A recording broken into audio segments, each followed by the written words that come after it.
Ah les enfants, bon ben comme prévu on se retrouve pour une petite séance d'eau en couple avec ma madame. Ouais, on a ramené la maison, hein. Bon on a tout avec. Ici ce qu'on va faire c'est qu'on va se chauffer avec un pre-workout sans caféine, hein. Je l'avais déjà présenté, enfin non pas en vidéo mais je l'ai déjà utilisé. Ça fait le taf, ça fait le café parce que si là je prends de la caféine je fais un AVC, là tout de suite. Donc on va éviter, on va se chauffer, on va commencer à faire les chauffes, faire des plans. Et puis on vous reprend pour insulter la moitié des gens comme d'habitude, hein. Ça va? Allez, à tout de suite. Santé, bonheur, sexe et chaleur. Dedans dans ta sœur. C'est vrai. Ouais, trop tard. Tu l'as eu, vas-y, bois. Glou, glou, glou, glou, glou, glou. Biquette, va. Bien faire un mot de bourrin, moi. Je mâche. Putain, c'est trop bon. Bon. Oula. Bon, je vous cache pas qu'aujourd'hui on fait la séance de madame. Donc on va faire du pullover pour activer le grand dorsal, suivi. Ah, j'ai cru qu'il y avait une merde, mon Dieu. Casse-toi. Voilà, oh j'ai eu peur. Donc j'ai dit pullover pour activer le grand dorsal. Ensuite on fera du tirage 45 degrés parce que c'est l'axe de son grand dorsal et même du mien, donc ça correspond bien. Arrière d'épaule parce que c'est son point faible et puis moi il faut que je le chauffe. Et puis, de toute façon, vous allez voir, hein, tout vient à point, qui sait attendre. Voilà. Ça va? On se reprend tout de suite, les affaires. Hein.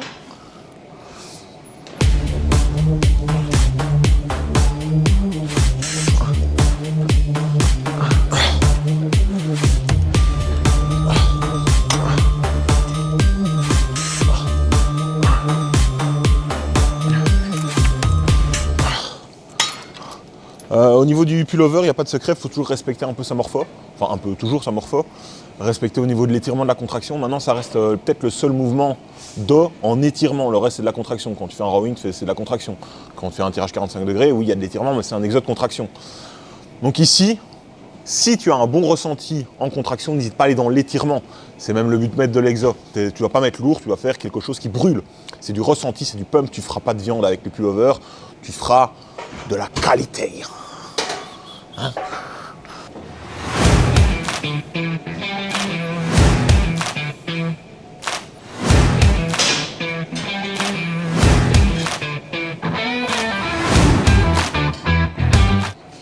Entre-temps, moi je voulais revenir sur un point de débile mental. Donc dernière vidéo que j'ai fait, je l'ai scindé, je l'ai mis sur Instagram.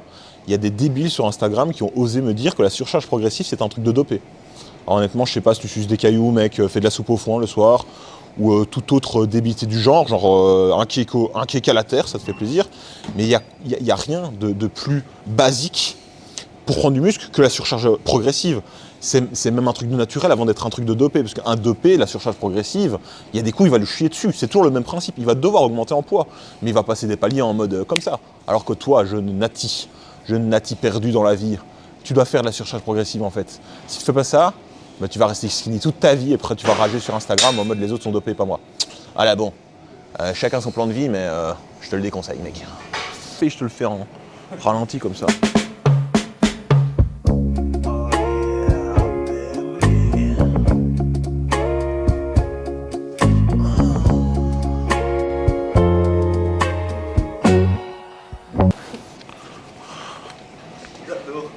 Bah non, en fait, je peux rester comme ça après, je peux même faire ma série au ralenti, mec.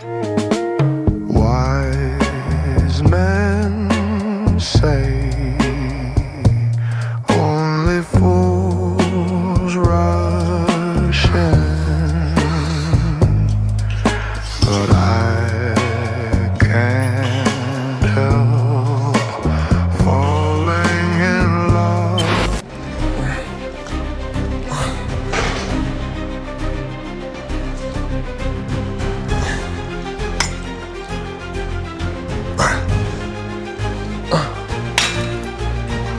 Ça y est, on a fini la séance.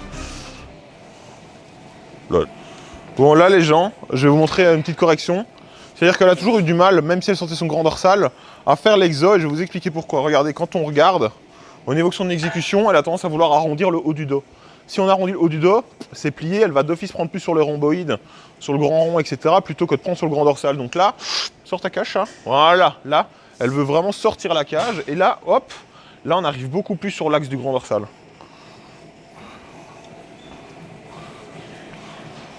Voilà. Effectivement, non, je sens que là. Mais pas dans les pieds. C'est bien chaud. Bon. Je passe en bilatéral parce que unilatéral, je le fais souvent quand j'ai du mal à m'activer. Là, c'était plus pour suivre Lynn et sa séance. Sinon, bah, moi, la proprioception, je l'ai. C'est-à-dire que je me mets en bilatéral et je brûle comme un enculé.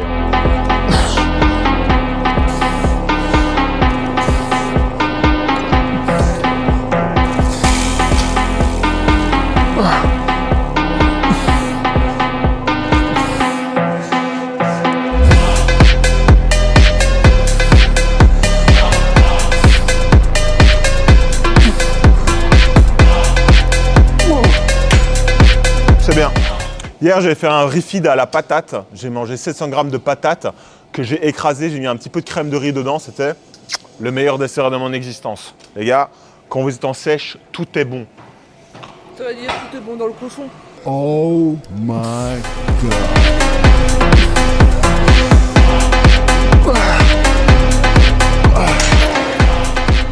Bon, en gros, Ouais. un RDL, le but même du RDL, c'est que tu vas devoir projeter ton cul en arrière pour augmenter la flexion de hanche.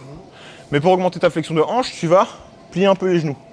Ce qui fait, en fait, tu vas raccourcir la partie ischio, ce qui va te permettre de plus étendre la partie hanche au niveau des ischios, mais tu vas pouvoir étirer plus ta fesse.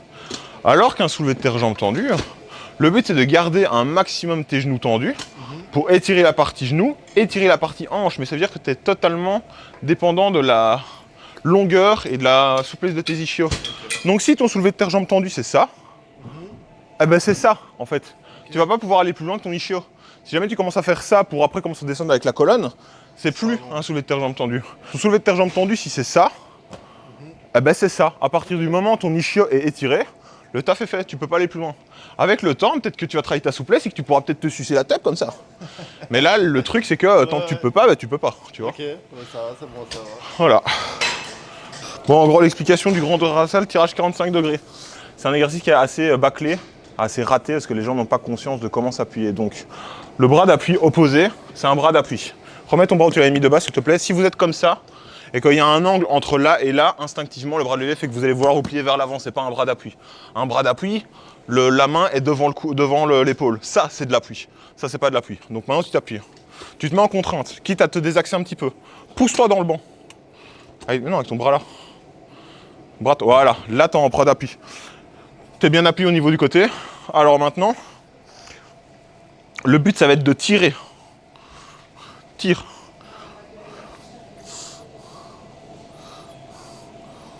On va aller chercher le grand dorsal ici. J'avoue que même dans cet angle-là, je vois pas bien. Donc, Ah ouais, n'oubliez pas un conseil très important, les gens, c'est que les exos de musculation viennent du sol et de votre respiration, de votre gainage. Si vous n'êtes pas ancré sur quelque chose, il n'y aura pas de transfert de force. Si vous ne respirez pas bien, si vous ne mettez pas de gainage dans votre corps, si une de vos chaînes musculaires est faible, il n'y a rien qui ira. On ne garde pas les mains ouvertes sur un tirage ou sur un mouvement de poussée parce que c'est facile. Non, si tes mains ne sont pas gainées, le reste ne gaine pas. Si ton cou n'est pas gainé, le reste ne vient pas. Une bonne respiration, c'est... On serre, on pousse dans la contrainte. On ne s'amuse pas à respirer en plein milieu du mouvement. On s'amuse à respirer quand on n'est plus en contrainte, justement. Une fois que vous arriverez à respirer, vous deviendrez fort. C'est bien, tire. Oh là là là. Et là, tu tires bien avec ce bras-là. C'est ça qu'on veut depuis le début. Là, tu es sur le grand dorsal. Et le plan est magnifique. Waouh, je suis ému. Tire. N'oublie pas de tendre ton bras d'appui. Bon, je ne sais pas, ici dans cet angle-là, vous allez voir quelque chose au niveau de mon bras. Je pose mon pied correctement, donc là, je suis ancré dans le banc. Là, je pourrais presque le faire en mode yalla, je tiendrai. Donc, je me désaxe. Comme ça, je suis face à la poulie. Mon bras d'appui, ancré dans le banc. Toujours ancré dans le banc. Mon épaule est en face. Là, je suis stable, solide. Ensuite, le but du grand dorsal, c'est de gonfler la cage. Donc, on gonfle la cage. On n'est pas comme ça arrondi, on gonfle la cage. L'omoplate dans la chaussette, dans la poche arrière. Et on y va.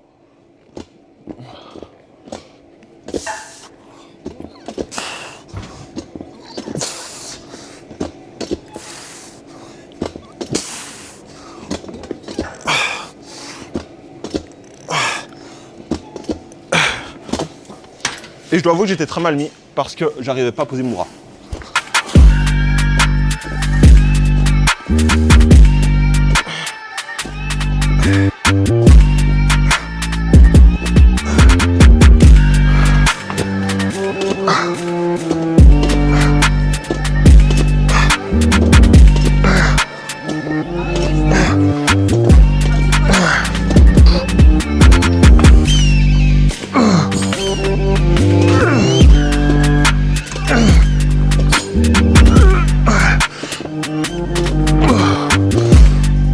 J'ai la flemme de faire la dizaine.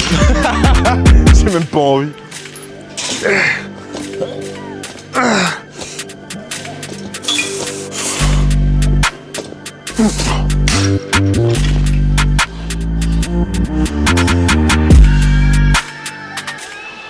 Après, c'est comme d'habitude, ne tient qu'à vous à vous filmer, hein, même si vous pensez que ça fait kéké pékinois des îles, de vous filmer et de vérifier vos mouvements. Vous ne vous rendez pas compte à quel point ça se joue dans les détails, mais un mouvement de tirage, si tu as de la flexion de biceps avant la flexion de dos, tu es dans le biceps. Faut pas être sorti de Saint-Cyr ou d'une grande école d'ingénierie pour le savoir.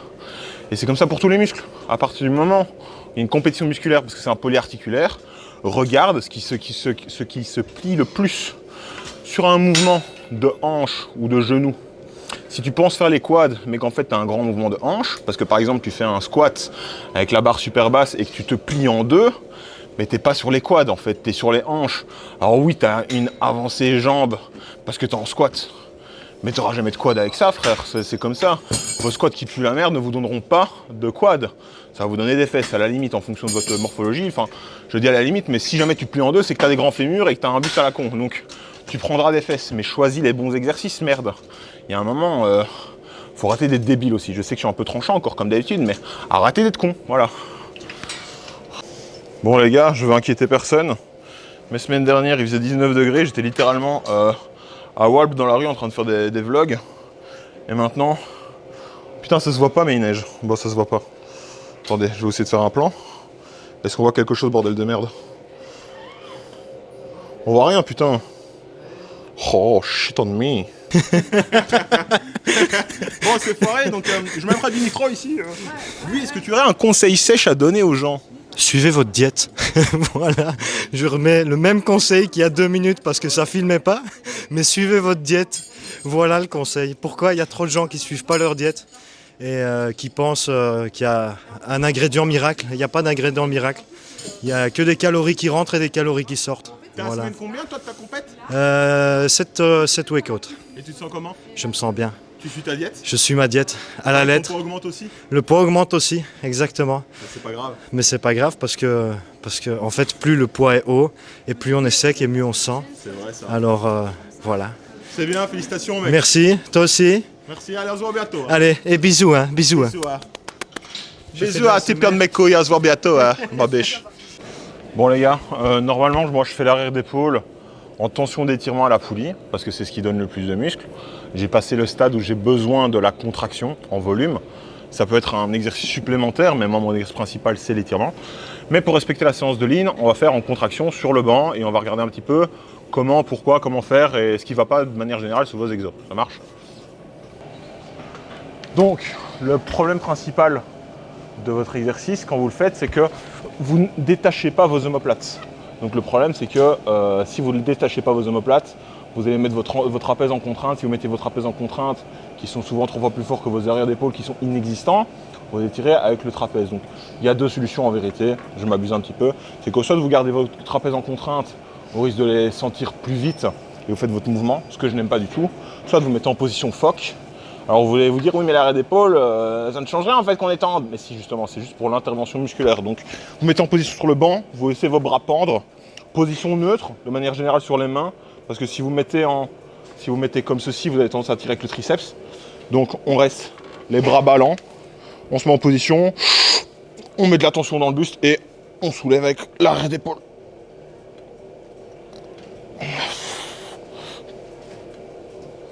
Attention à bien rester dans l'axe, on reste perpendiculaire au buste. Si jamais vous commencez à tirer vers l'arrière, on n'est plus du tout sur l'arrière d'épaule, on commence à travailler avec le dos, c'est pas le but ici, nous on reste sur l'arrière d'épaule.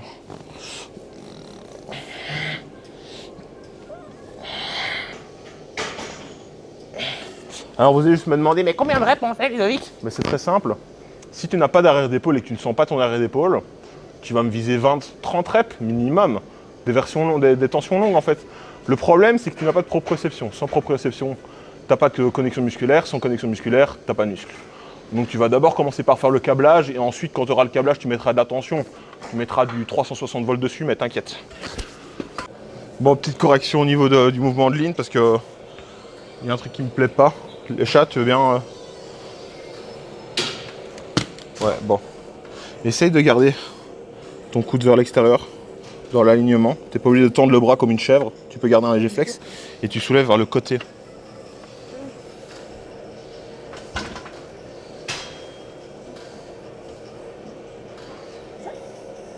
Bof.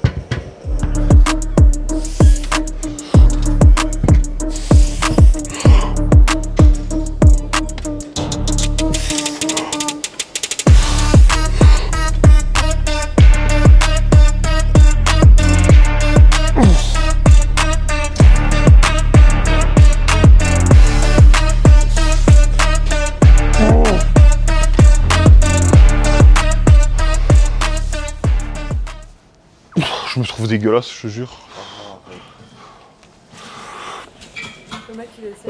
Bah oui. Non, mais je te jure, mais vraiment, oui, mais à part qu'il y a une différence entre ceux qui se trouvaient beau. Il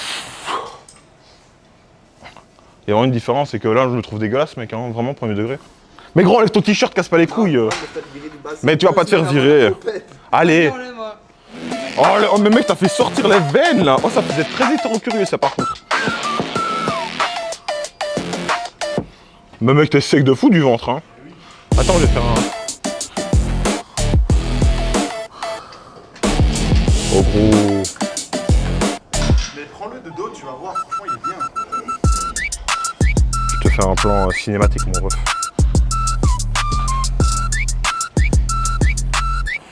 Putain, quelle machine.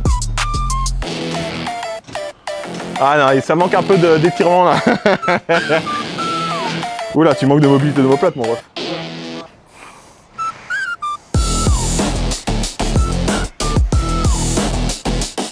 C'est bien, mec.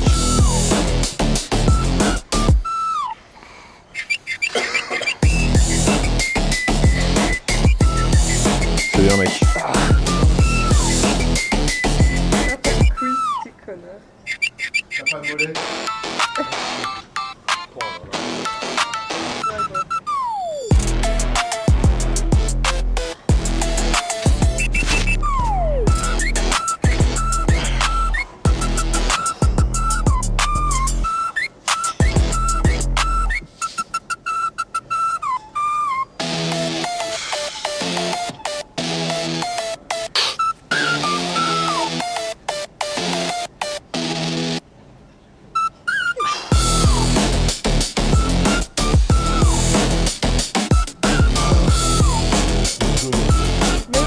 Les gars, c'est la méta.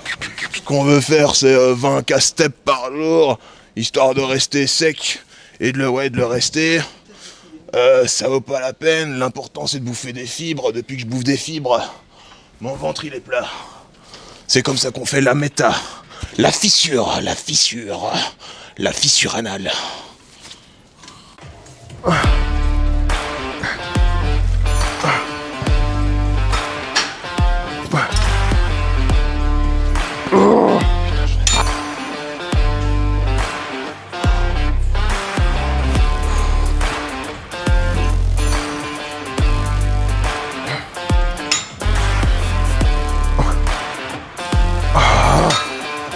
Putain.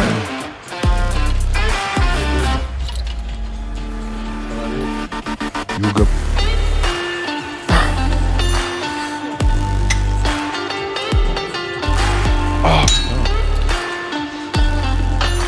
Si jamais on n'oublie pas que le latéral, même l'arrière d'épaule, c'est un mouvement où on projette le bras sur le côté et pas un mouvement où on lève le poids.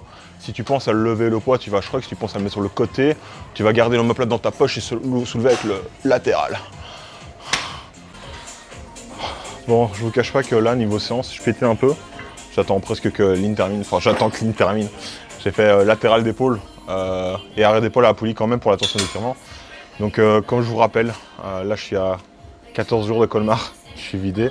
J'ai fait un posing cuisse. Honnêtement, il y en a certains qui vont dire oh, non, déjà je ne ressemble à rien parce que j'ai fait ma séance cuisse de hier qui m'a mis en PLS. Donc déjà j'ai un voile monstrueux sur les cuisses. Je suis extrêmement plat, je n'ai pas de vascularité. Hier le refit de patate n'a pas suffi à sauver mon âme. Donc globalement là je suis en survie. Si vous avez besoin de plus d'informations, comment ça fonctionne les 15 derniers jours d'une prépa. Ben là, bon, j'ai fait un léger refit pour ne pas abuser, mais rester tout de même en déficit.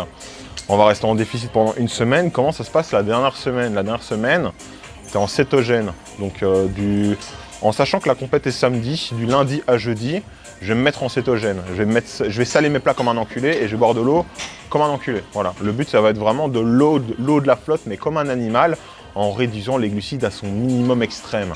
En dessous de 50 grammes de glucides, sinon tu n'es pas au cétogène. Vendredi, là, c'est la fiesta.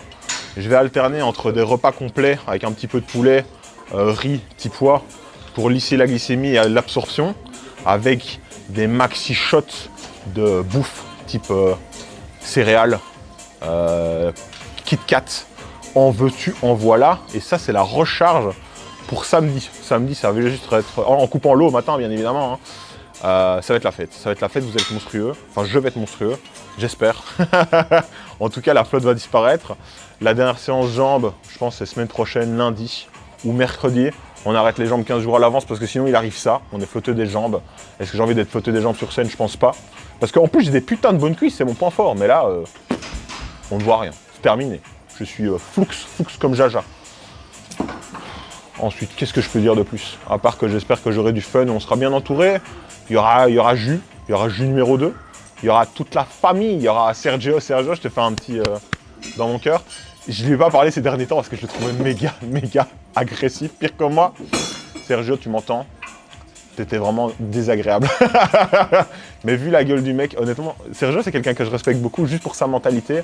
Il ne se cherche pas d'excuses, le garçon. C'est-à-dire que vraiment, il bourrine comme un enculé. Il pourrait encore se prendre un mur, hein, je veux dire, dans le sens où il est comme moi. Il va se prendre un mur, il sait qu'il va se prendre un mur, mais il va continuer juste parce qu'il a envie de continuer. Et ça, juste pour moi, c'est respectable. Alors, je dis pas qu'il va prendre un mur, je dis qu'il pourrait se prendre un mur, tellement il est focus mentalement, ce malade. Donc, j'ai hâte de te voir. Madame, sa madame, j'ai hâte de la voir aussi. Elle va me faire des cupcakes, muffins, je sais pas quoi. J'ai tous hâte de vous voir, en tout cas. Je pense que le vlog va se terminer là-dessus, ou peut-être sur une petite visite de Krefeld, parce que Vandenborg, parce que mon rasoir m'a lâché après 5 ans de bons et loyaux services. Il s'est dit que la dernière tonde de mon anus serait de trop, et il a rendu l'âme, il ne s'allume plus. Donc là, il me faut un truc pour me tondre le trou de balle samedi, à la compète, enfin le vendredi avant la compète. C'est la décadence, il y a tout qui fout le camp. Mais bon, est-ce qu'on fait avec? Bien sûr, bien sûr, bien sûr. Allez, à tout de suite.